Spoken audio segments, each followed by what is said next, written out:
भूतों का कहानी। आइए जानते हैं क्या हुआ था। दिल थाम लीजिएगा, थोड़ा डरावना हो सकता है। भूतनी का बदला। आइए सुनते हैं क्या है। बात बहुत ही पुरानी है। किसी पर्वत की तलहटी में रमेशरपुर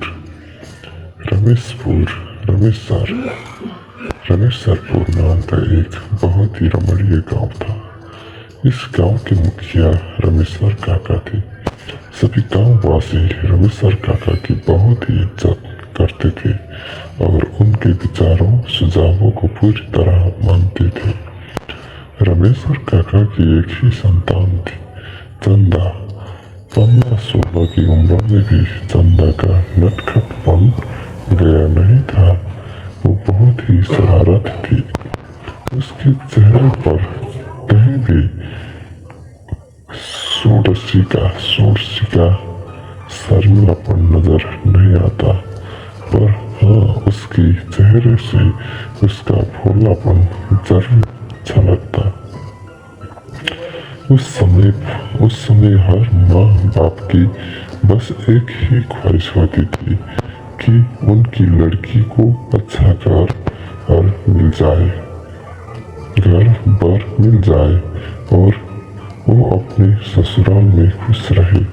रमेशर काका भी चंदा के लिए आसपास के गांव बर देखुआ बनकर जाना शुरू कर दिए थे। एक बार पास में एक गांव के उनके मुखिया मित्र ने कहा कि उनकी नज़र में एक लड़का है। अगर आप तैयार हो तो मैं बात चलाऊं। रमेशर काका के हाँ करते ही उनके मुखिया मित्र की अगुवाई में चंदा का विवाह तय हो गया। चंदा का पति नदेसर उस समय कोलकाता में कुछ काम करता था। नदेसर देखने में बहुत ही सीधा साधा और सुंदर युवक था। वह रमेशर काका को पूरी तरह से भा गया था। खैर, शादी हुई और रमेशर काका ने नम आंखों से चंदा का विदा किया। कुछ ही दिनों में चंदा अपने ससुराल में भी सबकी प्रिय हो चुकी थी। 1-2 महीना चंदा के साथ बिताने के बाद नदेसर भारी मन से कोलकाता की राह पर निकल पड़ा। चंदा ने नदेसर को समझाया कि कमाना भी जरूरी है और 5-6 महीने की ही तो बात है। दिवाली में आपको फिर से घर आना ही है। तब तक मैं नजर बिछाए आपका इंतजार प्रसन्न मन से कर लूंगी। कोलकाता पहुंचने पर नदेसर ने फिर से अपना काम धंधा शुरू किया, पर काम में उसका मन ही नहीं लगता था। बार बार चंदा का शरारती चेहरा उसकी आंखों के आगे घूम जाता।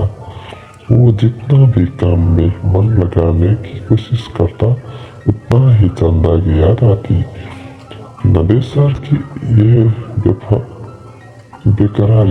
बेकरारी दिन बढ़ती ही जा रही थी। उसने अपने दिल की बात अपने साथ काम करने वाले अपने 5 मित्रों की बताई। ये 5 उसके अच्छे मित्र थे। नदेसर दिन रात अपने इन 5 दोस्तों से चंदा की खूबसूरती और उसके शरारतीपन का बखान करता रहता। 5 मित्र चंदा के बारे में सुनकर उसकी खूबसूरती की एक छवि अपने मन में बना लिए थे और अब बार नदेसर से कहते कि भाभी से कब मिला रहे हो। नदेसर कहता कि मैं तो खुद ही उससे मिलने के लिए बेकरार हूँ, पर समझ नहीं पा रहा हूँ कैसे मिलूं। खैर, अब नदेसर के पांचों दोस्तों के दिमाग में जो एक भयानक घिनौनी खिचड़ी पकनी शुरू हो गई थी। उसने नदेसर पूरी तरह अभिज्ञ था। उसके पांचों दोस्तों ने एक दिन नदेसर से कहा कि यार, भाभी को यहीं ले आओ, कुछ दिन रहेगी, कोलकाता भी घूम लेगी तो उसके बहुत अच्छा लगेगा, और फिर 1-2 हफ्ते में उसे वापस छोड़ आना। और नदेसर अपने बूढ़े माँ बाप को याद कर कहता कि नहीं यारो, मैं ऐसा नहीं कर सकता। मेरी अम्मा और बाबू की देखभाल के लिए गांव में चंदा के अलावा और कोई नहीं। कुछ दिन और बीते दिन नदेसर की बेकरारी को और भी बढ़ाते जा रहे थे। अब तो नदेसर का काम में एकदम से मन नहीं लग रहा था और उसे बस गांव दिखाई दे रहा था। एक दिन रातों को नदेसर के 5 दोस्तों ने नदेसर से कहा कि चलो हम लोग तुम्हारे गांव चलते हैं। नदेसर अभी कुछ समझ पाता या कह पाता तब तक उसके उन 5 दोस्तों में से निकेश नामक दोस्त ने कहा कि यार टेंशन मत ले, कह देना कि अभी काम की मंदी चल रही है इसलिए गांव आ गया, और साथ ही इसी बहाने हम मित्र लोग भी तुम्हारा गांव देख लेंगे और भाभी के साथ ही तुम्हारे माता पिता से भी मिल लेंगे, क्योंकि हम लोगों का तो गांव भी नहीं है। इसी कोलकाते में पैदा हुए और कोलकाते को ही अपना घर बना लिए। हम लोग भी चाहते हैं कि कुछ दिन गांवी आबो हवा का आनंद ले। नदेसर तो घर जाने के लिए बेकरार था ही, उससे अपने दोस्तों की बात भली लगी। फिर क्या था, दूसरे दिन ही नदेसर अपने उन 5 दोस्तों के साथ अपने गांव के लिए निकल पड़ा। उसके गांव के आसपास में बहुत सारे घने जंगल थे। इस पर्वतीय इलाके के इन पहाड़वासियों के अलावा अगर कोई अनजाना जाए तो वो जरूर रास्ता भटक जाए और हिंसक जानवरों का शिकार बन जाए। ट्रेन और बस की यात्रा करते करते आखिरकार नदेसर अपने 5 दोस्तों के साथ अपने गांव के पास के एक छोटे से बस स्टेशन पर पहुंच ही गया। इस स्टेशन से उसके गांव जाने के लिए अच्छी कच्ची सड़क भी न थी। जंगल में चलने से बड़े पगडंडियों से उबड़ खाबड़ रास्ते से होकर जाना पड़ता था। जंगल में चलते चलते जब नदेसर से निकेश ने पूछा कि भाई नदेसर, अभी तुम्हारा गांव कितनी दूर है, तो नदेसर ने प्रसन्न होकर कहा कि यार अब हम लोग पहुंचने ही वाले हैं। नदेसर की बात सुनते ही निकेश अपने आपने का नाटक करते हुए वही बैठते हुए बोला कि यार अब मुझसे चला नहीं जाता। उसकी बात सुनते ही नदेसर ने कहा कि यार हम लोग पहुंच गए हैं और अब मुश्किल से 5 मिनट भी नहीं लगेंगे। और नदेसर की बातों को अनसुनी करते हुए उसके अन्य 4 दोस्तों भी निकेश के पास ही बैठ गए। अब नदेसर बेचारा क्या करे, उसे भी रुकना पड़ा। नदेसर के रुकते ही निकेश ने अपने हाथ में लिए झोले में से एक अच्छी नई साड़ी और साथ ही चूड़ी आदि निकालते हुए कहा कि यार नदेसर, हम लोग अभी से पहली बार मिलने वाले हैं, इसलिए उसके लिए कुछ उपहार लाए हैं। उसकी बात सुनते ही नदेसर ने कहा कि यारो, इसकी क्या जरूरत थी। और निकेश ने हंसकर कहा कि जरूरत थी भाई, हमारी भी तो भाभी है, हम पहली बार उससे मिल रहे हैं तो बिना कुछ दिए कैसे रह सकते हैं, इससे इसके बाद निकेश ने कुटिल मुस्कान चेहरे पर लाते हुए नदी सर से कहा कि यार नदी सर, क्यों न भाभी को सरप्राइज दिया जाए। एक काम करो, तुम घर जाओ और बिना किसी को बताए भाभी को घुमाने के बहाने यहाँ लाओ। हम लोग यहाँ भाभी को ये सब उपहार दे देंगे और उसके बाद फिर से तुम दोनों के साथ तुम्हारे घर चलेंगे। बोला नदी सर हाँ लाते हुए तेज कदमों से घर की ओर गया और लगभग 30-40 मिनट के बाद चंदा को लेकर दोस्तों के पास वापस आ गया। फिर क्या था, चंदा से वे पांचों दोस्त एकदम से अपनी भाभी की तरह मिली। चंदा को भी बहुत अच्छा लगा। इसके बाद जब चंदा ने उन्हें घर चलने के लिए कहा तो अचानक उनके तेवर थोड़े से बदले नजर आए।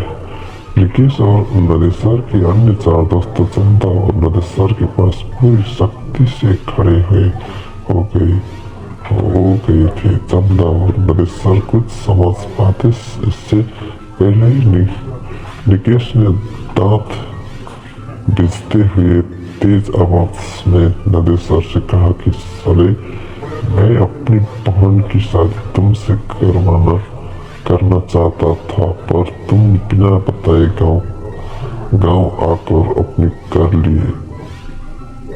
उसकी बात सुनकर नरेसर ने भोलेपन से कहा कि निकेश भाई, आपने तो कभी हमसे अपनी बहन की शादी के बारे में बात भी नहीं की थी, और जब मैं घर आया था तो यहाँ माँ बापू ने शादी कर दिया था।